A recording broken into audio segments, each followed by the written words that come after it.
సుందరాయ శుభాంగాయ మంగళాయ మహోజసే సింహశైల నివాసాయ శ్రీ నృసింహాయ మంగళం.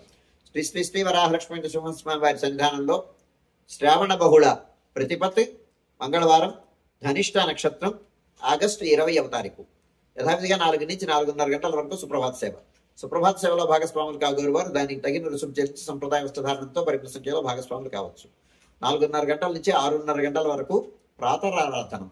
ప్రాతరారాధనంలో భాగస్వాములు కాగోరు వారు దానికి తగిన రుసుము చెల్లించి సంప్రదాయ వస్త్రధారణంతో పరిమిత సంఖ్యలో భాగస్వాములు కావచ్చు. ప్రాతరారాధనలో భాగంగా నిత్యవేద పారాయణం, ఉపనిషత్ పారాయణం, దివ్యప్రబంధ సేవాకాలం, అనంతరం ధూప సేవ సమయంలో చతుర్వేద పారాయణం, శ్రీరామాయణం, భారతం, భాగవతం, విష్ణుపురాణం, క్షేత్రమహాత్మ్యం, వరాపురాణం, శ్రీభాష్యం, భగవద్ విషయం మొదలైన గ్రంథాలన్నీ పారాయణం చేయడానికి ఉపక్రమిస్తారు.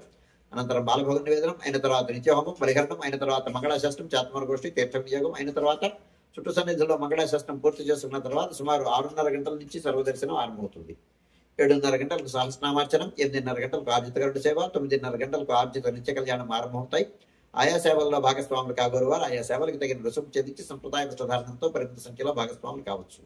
11:30 గంటల నుంచి 12:15 గంటల వరకు రాజభోగ నివేదనం, మహానివేదనం. ఈ సమయంలో భక్తుల యొక్క దర్శనములు నిలుపుదల చేయడం జరుగుతుంది.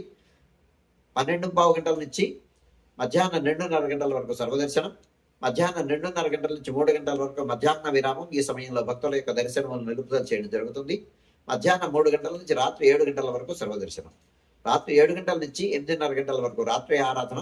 రాత్రి ఆరాధనలో భాగస్వాములు కాగోరు వారు దానికి తగిన రుసుము చెల్లించి సంప్రదాయ వస్త్రధారణంతో పరిమిత సంఖ్యలో భాగస్వాములు కావచ్చు. 8:30 గంటల నుంచి 9 గంటల వరకు సర్వదర్శనం, 9 గంటలకు ఏకాంత సేవ కవాట బంధనతో ఈనాటి కార్యక్రమం సుసంపన్నమవుతుంది.